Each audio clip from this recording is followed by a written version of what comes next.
Praise the lord. యేసుక్రీస్తు నామమున దేవుడు గొప్ప నామము గల దేవుడుగా మనకున్నాడు. ఆమేన్. ఈరోజు దేవుని వాగ్దానము కీర్తనల గ్రంథము 99వ అధ్యాయము 3వ వచనము. భయంకరమైన నీ గొప్ప నామమును వారు స్తుతించెదరు, యెహోవా పరిశుద్ధుడు. దేవుడు ఘనమైన నామముగా గొప్ప నామముగా మనకు ఉంటానని వాగ్దానము చేస్తున్నాడు. మరి ఆయన ఏర్పరచుకున్న ప్రజలను, మరి ఆయన బిడ్డలను, ఆయన మీద ఆధారపడ్డ వారిని, ఆయన యందు విశ్వాసం ఉంచిన వారిని మరి ఆయన ఏ బాధను కలగచేయలేడు.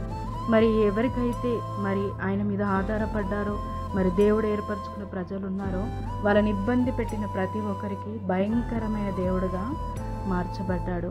మరి వాళ్ళనందరినీ అంటే తన ప్రజలను ఇబ్బంది పెడుతున్న రాజులతో సహా, మరి దేశాలతో సహా దేవుడు వాళ్ళని వెలగొట్టిండు, వాళ్ళతో మాట్లాడిండు, వాళ్ళని గద్దించిండు.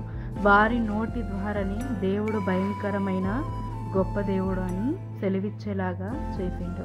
మరి తన ప్రజల కోసము ఆయన భయంకరమైన నామము కలిగి ఉన్న దేవుడు మన దేవుడు. మరి ఒక వ్యక్తి ఉన్నాడు, మరి నెహెమ్యా. మరి అతను మరి ఒక రాజు కింద గిన్నె అందించేవాడు. ఉదాహరణకి మనకు అర్థం కావడానికి ఒక అధికారి కింద ఫైల్ అందించే వ్యక్తి.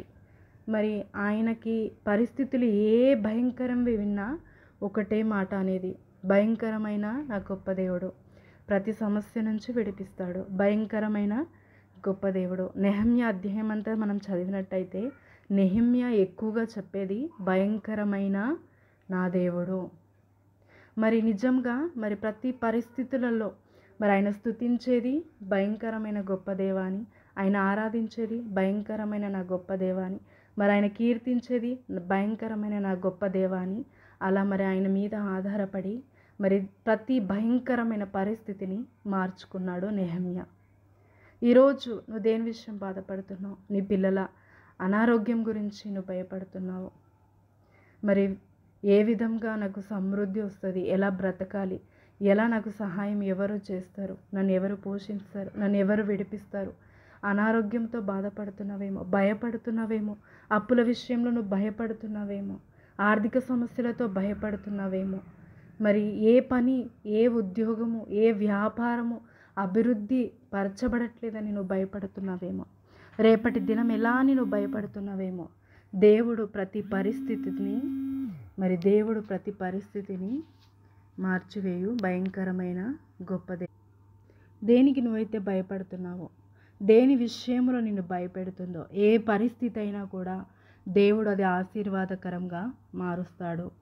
అది భయంకరమైన ఏ పరిస్థితి అయినను దేవుడు వాటిని భయపెట్టి ఆయన ఘనమైన నామముతో నిన్ను ఆయన కప్పుతాడు, నిన్ను విడిపిస్తాడు.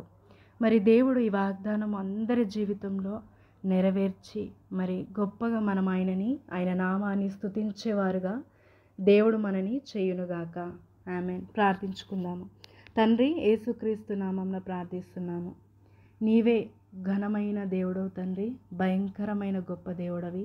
నీ నామం అన్నిటి నామముల కన్నా పైనామము. నువ్వు పరిశుద్ధమైన దేవుడు ప్రభువా. నువ్వు ఏర్పరచుకున్న మమ్మల్ని ఇదిగో తండ్రి ఎవ్వరు ముట్టకుండా మరి నువ్వు ఏదైతే మమ్మల్ని భయపెడుతుందో, ఏదైతే మమ్మల్ని బాధ పెడుతుందో, ఏదైతే మమ్మల్ని ఇదిగో తండ్రి భయపెట్టి ఇబ్బంది పెడుతుందో వాటన్నిటికీ భయంకరమైన దేవుడుగా నువ్వు ఉండి వాటన్నిటిని వెలకొడుతున్న దేవానికి వందనాలు అయ్యా.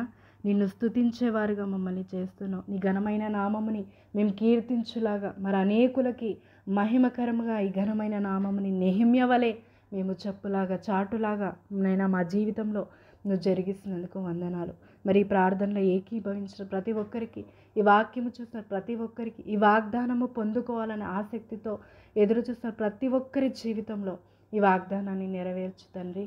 నువ్వు భయంకరమైన దేవుడుగా వాళ్ళకుండి ప్రతి పరిస్థితి నుంచి విడిపించి వాళ్ళలో నుంచి గొప్ప సాక్ష్యాన్ని నువ్వు దయచేయమని యేసుక్రీస్తు నామమున ప్రార్థిస్తున్నాను తండ్రి. ఆమేన్. ఎవరో భయంకరమైన పరిస్థితుల్లో మరి బాధపడుతున్నారు, ఎటో తోచని స్థితిలో ఉన్నారు. నీకోసమే దేవుడు ఈరోజు అందరినీ విడిపించనై ఈ వాగ్దానము ఇచ్చినాడు. నువ్వు దేని విషయము సహోదరుడా, నువ్వు దేని విషయమో భయపడుతున్నావు, దేవుడు ఈరోజు నీకోసమే విడిపించడానికి మా అందరినీ విడిపించాడు. దేవునికి స్తోత్రము. ఈ వాగ్దానము మీ అందరిలో నెరవేర్చబడను గాక. మరి జరిగిన ఎవరికైనా అద్భుతము జరిగిన ప్రతి ఒక్కరిలో మరి ప్రత్యేకంగా దేవుడు నాతో మాట్లాడాడన్న ప్రతి ఒక్కరిలో మరి విడిపింపబడి మరి సాక్ష్యము ప్లీజ్ మరి కామెంట్ రూపంలో తెలియచేయండి. దేవుని ఇంకా మనము గొప్పగా స్తుతించుదుము గాక. ఆమేన్. హల్లెలూయా.